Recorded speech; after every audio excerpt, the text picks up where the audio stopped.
Hello, hello, j'espère que vous allez bien. On se retrouve enfin avec l'oracle des gardiens des bois et des forêts de Jessica Roux, mais cette fois-ci en français.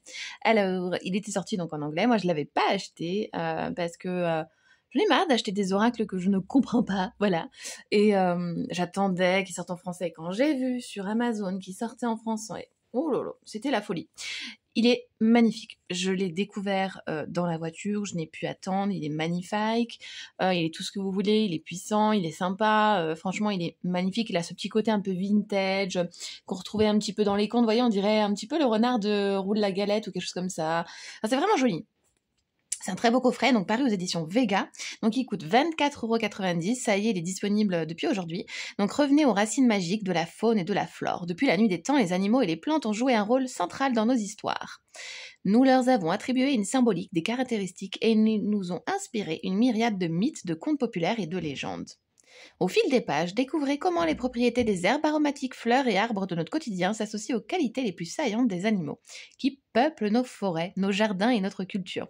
Ce coffret, donc, il contient un livre de 144 pages, 52 cartes magnifiquement illustrées, et voilà, il a été créé par Jessica Roux, qui est illustratrice indépendante. Elle aime la nature et son symbolisme caché. Elle signe ici son premier oracle. Et bah écoutez, ça promet pour ses futurs oracles parce que celui-ci est tellement beau. Regardez-moi le détail de la boîte. On est vraiment sur un objet très canon.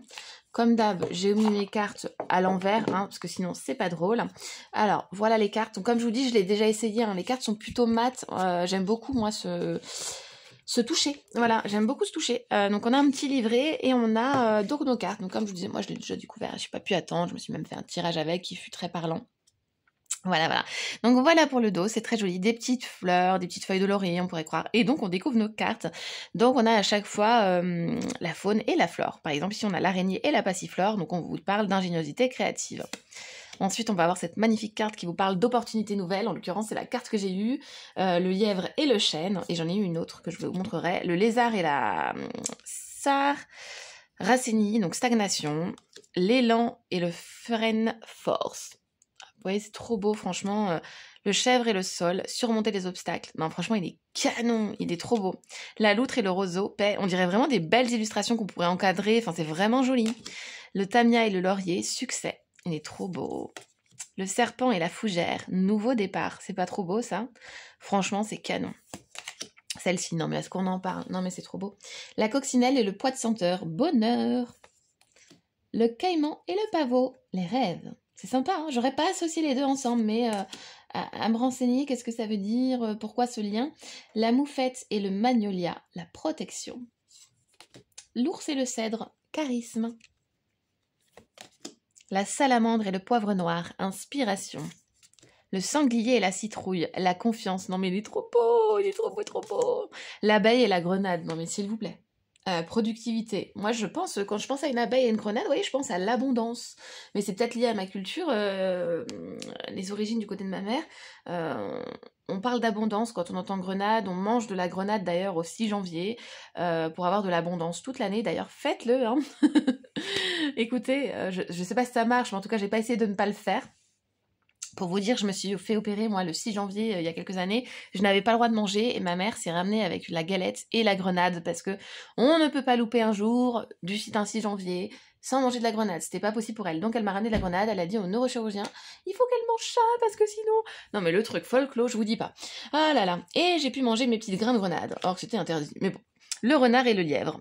Et le lierre. Non mais alors moi. Adaptabilité. Sympa, Oh, il fait peur celui-là. Et avec la pivoine, donc la timidité. Le coyote et le datura, la tromperie. Le porc-épic et l'anémone. C'est rare de voir des porcs-épics en plus dans les oracles, donc je trouve que c'est chouette qu'ils en aient mis un à l'honneur. Ensuite, nous avons la chauve-souris et l'élébore, associés à l'intuition. Ensuite, non mais trop belle carte. Ah, c'est la deuxième celle-là. Elle était rangée dans la deuxième, donc c'est le chat et la lavande, indépendance. Non mais c'est magnifique. Le papillon de nuit et l'eucalyptus, donc c'est la fin.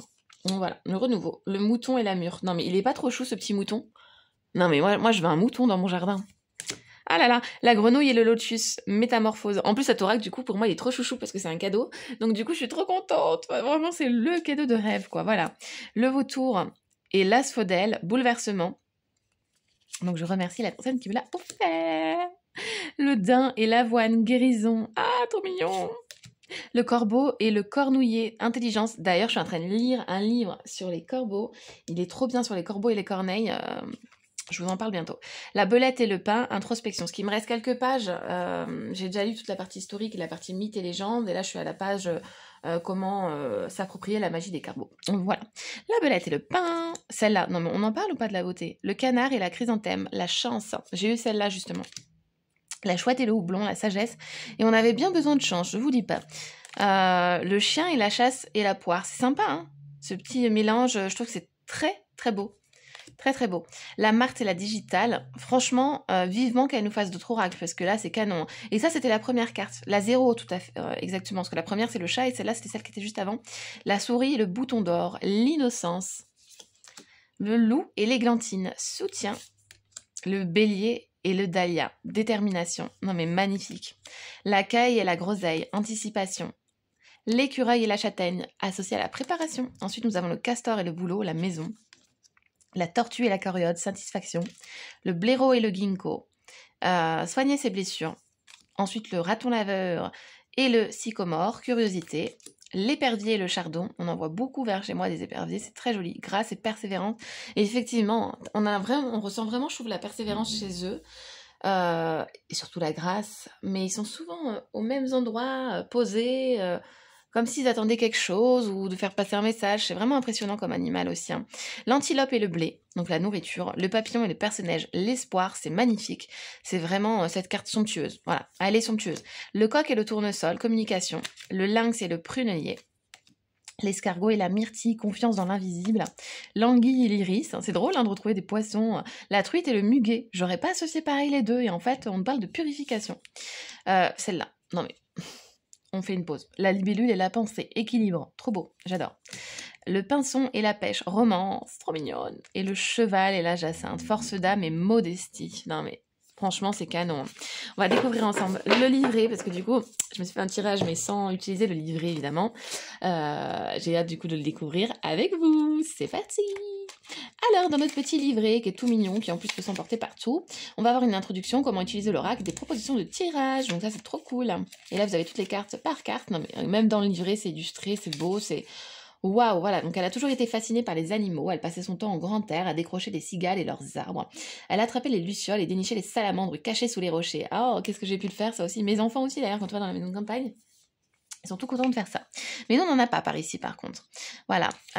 Donc ici, voilà, c'est vraiment l'introduction, hein, comment lui est né cet oracle, sa passion pour les plantes, parce qu'associer les plantes et les animaux, afin que leur rencontre nous dévoile en fait une vérité profonde et offre une compréhension ou suscite une réflexion en prise directe avec son histoire personnelle, mais aussi avec celle du vaste monde. Super chouette. Ensuite, donc, comment utiliser l'oracle ? Donc là, voilà, un moyen facile de se familiariser avec l'oracle consiste à tirer une carte par jour. Ça, c'est vrai que c'est un super exercice pour vraiment apprendre les cartes, pourquoi pas avec le livret, hein, pour apprendre vraiment leur signification, en apprendre plus sur la faune et la flore, du coup, puisqu'on a les deux qui sont associés, et je trouve ça finalement une évidence. Donc c'est super chouette. Ensuite, les significations qu'elle suggère révèlent de son histoire personnelle, de la mythologie, du folklore et du langage de fleurs de l'époque victorienne. Et c'est exactement ça. On a ce mélange, effectivement, de vintage à cet esprit un peu victorien. On le voit, hein, ici ça fait typique un petit peu magasin de curiosité, vous voyez, mais en très doux, en vintage, voilà, parce que le vintage vient adoucir. On n'est pas sur un cabinet de curiosité witchy, on est sur un très doux, très vintage, très anglais. Je sais pas d'ailleurs si elle est anglaise ou non, mais on retrouve bien certaines décos qu'on retrouve à Londres et autres villes en Angleterre. Voilà, donc ici, comment vous façonnez à cet oracle. Ensuite, des propositions de tirage, donc ça c'est chouette. Pratique quotidienne, donc de la carte à une carte, hein. Du tirage à une carte plutôt. Ensuite, passé, présent, futur, donc le tirage à 3 cartes le plus connu. Le tirage des saisons, ça j'aime beaucoup, saison présente, actuelle, prochaine et suivante. On pourrait aller un petit peu plus loin, c'est cool. Et en combinaison avec le tarot, mais pourquoi pas, génial! Trop chouette! Oh, j'adore! Oh, j'adore. Bon, écoutez, c'est génial. Et ensuite, carte par carte, on va avoir donc le numéro, le nom. On va avoir sa signification première, donc celle qu'on retrouve en fait juste ici. Voilà, force d'âme et modestie. Donc ici, pour le petit, la petite souris, on retrouve l'innocence. Et ensuite, voilà, vous allez avoir son message. Ensuite, un message à l'endroit et un message à l'envers, si votre carte est à l'endroit ou à l'envers, évidemment. Et ensuite, une question. Donc, ce qu'on va faire, c'est qu'on va se faire un petit tirage. Et puis, on va aller voir le message. Ça vous dit? Allez, donc on se fait évidemment des cartes à l'endroit, parce que moi, elles sont que à l'endroit. Allez, c'est parti, un petit message pour nous. Pour le week-end, tiens, un petit message pour le week-end, puisque nous sommes vendredi et je vais vous poster la vidéo tout de suite. Allez, c'est ça. Incroyable. Bon, allez. La souris et le bouton d'or. Donc on part sur l'innocence et c'est rigolo parce que on est sur une carte 0. Pour moi, cette carte me parle vraiment aussi pour moi par rapport à ma journée. On part vraiment sur une nouvelle ère, des nouvelles opportunités, quelque chose de nouveau. En plus, je parlais des petites souris parce que bon, ma maman s'est aperçue que dans son poulailler, il y avait des petits mulots. Bon, c'est souvent le risque. Voilà. Et elle me disait, mais je les trouve trop mignonnes, donc j'ai pas envie de les enlever, quoi. C'est vrai que ça fait toujours de la peine de devoir se... Voilà. Donc, bon, elle veut pas s'en séparer. Et je la comprends. Voilà. Allez, c'est parti. Donc, on va aller regarder le message de la souris et du bouton d'or. Oh, les boutons d'or aussi. Qu'est-ce que ça nous rappelle l'enfance? Je sais pas vous, mais moi, qu'est-ce que j'adorais ça. Moi, j'en ai pas non plus dans mon jardin. Je suis trop triste. J'aimerais bien en avoir. Oh là là, quel bonheur. Bon, allez, je vous fais votre message quand même. Alors, comme le fou du tarot, la souris et le bouton d'or portent le numéro 0. Ces cartes marquent le début d'un voyage. Les souris sont des créatures simples, mais tous ceux qui les connaissent savent combien elles sont déterminées et capables de s'adapter. Les souris est associé à l'humble bouton d'or, symbole de l'innocence de l'enfance. Avez-vous déjà tenu un bouton d'or sur votre menton? Selon un vieux jeu, comme le monde, si un reflet jaune apparaît sur votre peau, c'est signe que vous aimez le beurre. Qu'est-ce qu'on a pu le faire? Donc évidemment, on va se lire la signification à l'endroit, puisque notre carte est à l'endroit, parce que je n'ai pas encore balayé mon jeu dans tous les sens. Peut-être allez-vous engager sur une nouvelle voie. Rappelez-vous que l'inexpérience et le manque de compréhension n'ont pas forcément un caractère négatif. Au contraire, ils nous rappellent notre capacité de croyance et d'adaptation. Et de croissance surtout. Et ensuite, les questions à vous poser. Que puis-je espérer apprendre sur ce nouveau chemin?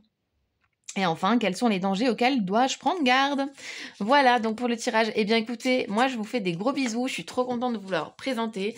Dites-moi en commentaire si vous l'aviez déjà dans une autre version, si vous allez craquer, si vous avez déjà craqué. En tout cas, moi je vous fais de gros bisous. Je vous souhaite un merveilleux week-end à venir, plein de belles choses et à très vite pour une prochaine vidéo. Bisous bisous!